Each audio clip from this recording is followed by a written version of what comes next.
지난 2021년 2월 한 유튜버가 방송 중 사망하는 사건이 발생했습니다. 유가족은 사건 당시 초보 유튜버였던 최유리 씨가 자신을 비난했던 한 유튜버와 그를 따라 심한 비방 댓글을 올린 구독자들 때문에 힘들어하다가 라이브 방송 중 극단적 선택까지 했다고 증언했습니다. 율깡이라는 이름으로 활동했던 유튜버 최유리 씨는 거침없는 말투로 자유분방한 센 언니 컨셉으로 방송하면서 주목받았습니다. 그러다가 지난해 2월 율깡은 실시간 방송 중 갑자기 자신의 화면에 고정 사진을 걸어둔 채 밖으로 사라졌습니다.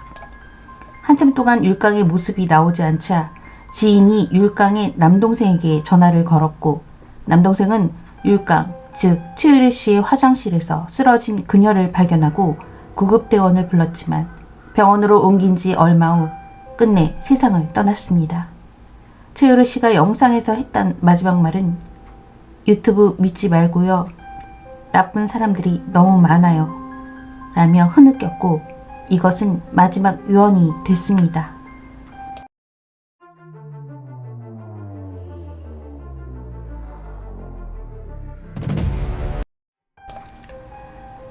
안녕하세요. 저는 미스터리한 사건과 사고를 전하는 크리스비 사건부입니다. 최유리 씨가 가벼운 마음으로 시작했던 유튜브 활동은 그녀와 가족들에게 쓰실 수 없는 비극이 됐습니다. 그녀가 극단적인 선택을 했던 이유는 바로 마녀 사냥에 가까운 악플 때문이었습니다. 최유리 씨는 방송 초반에는 희롱과 외모 비하, 욕설 등에서도 당당히 맞섰지만 시간이 흐를수록 맹목적인 조롱과 인신공격에 가까운 악플 때문에 점점 심해지자 괴로움을 참을 수 없었습니다. 그녀의 남동생은 누나의 죽음에 또 다른 남성 유튜버 김씨의 책임이 있다고 폭로했습니다. 자신의 이름을 걸고 운영하는 김씨는 본인이 조폭 출신이라고 소개했고 자신의 방송에서 지속적으로 최씨를 비난하고 조롱해왔습니다. 최씨는 지인을 통해서 김씨를 소개받았고 처음에는 유튜브 운영과 홍보 등의 조언을 받기도 했으나 이후 관계가 틀어지며 저격성 방송과 고소와 고발을 하기 시작했다는 것입니다. 김씨가 비난하는 방송을 시작하면서 최씨를 향한 악플이 늘어났습니다. 하지만 김씨는 자신이 최씨의 방송을 도와줬는데 오히려 최씨가 먼저 자신을 비난하는 방송을 했다고 주장했습니다. 김씨는 최씨를 비난하는 채팅을 읽어준 적은 있지만 내가 직접 그를 비난한 적은 없습니다. 나는 최씨에게 책임을 묻고 싶습니다. 왜 자신을 도와준 사람을 욕해서 악플이 생긴 것은 인지상정입니다.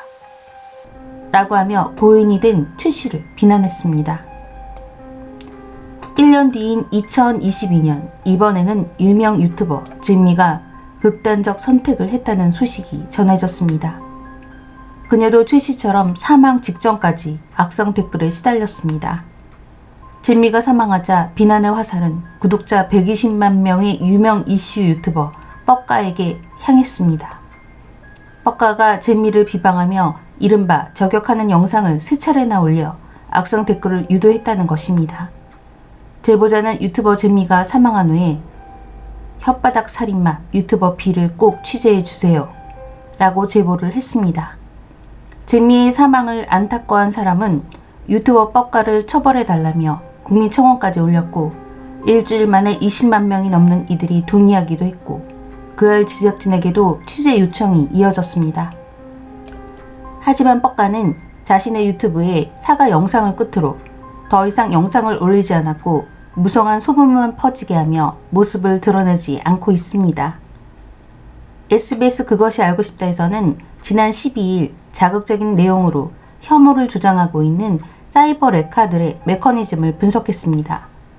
사이버 레카는 이 시대가 만든 신조어로 교통사고 현장에 누구보다도 빨리 출동하는 레카, 이에 비유해 이슈나 사건이 생길 때마다 재빨리 짜집기한 영상을 만들어 조회수를 올리려는 이슈 유튜버들을 말합니다.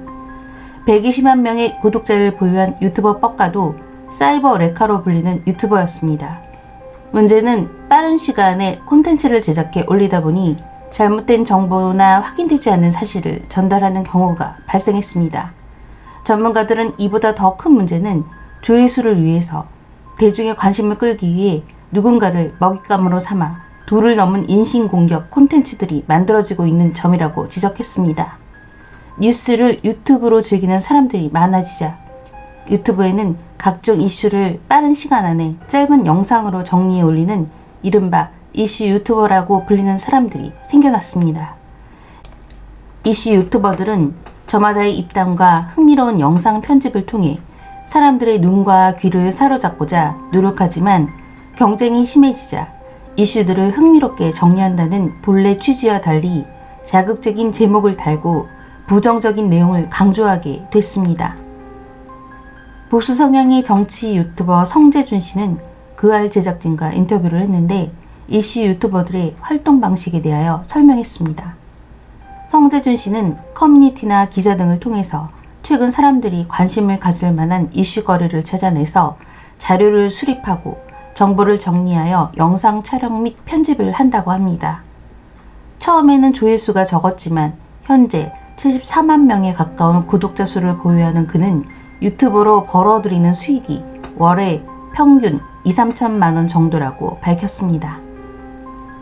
소신 발언으로 사이버레카 유튜버들의 공격을 받고 있는 작가 곽정원 씨는 예전에는 댓글 한 줄, 세 줄 정도가 알려준 사람들이 봐야 하는 자신의 공격이었다면 이제는 소리와 내 사진 몇천 개의 댓글로 입체적으로 보게 되었습니다.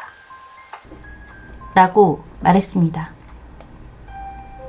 홍석천은 제작진과의 인터뷰에서 굳이 나서서 이야기하면 또 공격을 당하지 않을까 주변에서 걱정했습니다. 저 역시 또 사이버 레카들이 공격할까봐 고민되고 두렵긴 합니다. 전 공격을 많이 당하는 입장의 한 사람이고 공격하기 쉬운 대상입니다.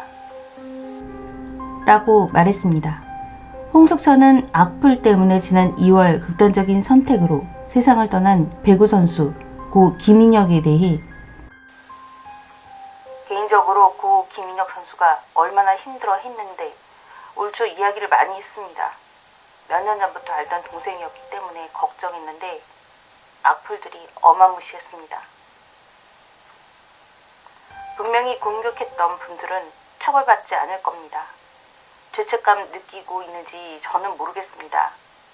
벌을 줄 수 있는 채널이 없으니까 억울한 사람이 계속 생기고 마음이 계속 쓰입니다. 라고 말했습니다.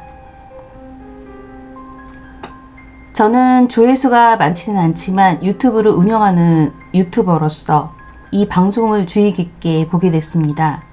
저 역시 많이 나오지 않는 조회수로 한때는 이슈 유튜버가 될까도 고민했지만 보다 빠른 이슈를 알린다는 취지는 좋지만 사람들의 마음에 상처를 내면서까지 조회수를 올린다는 것은 나 자신도 용납할 수 없을 것 같습니다.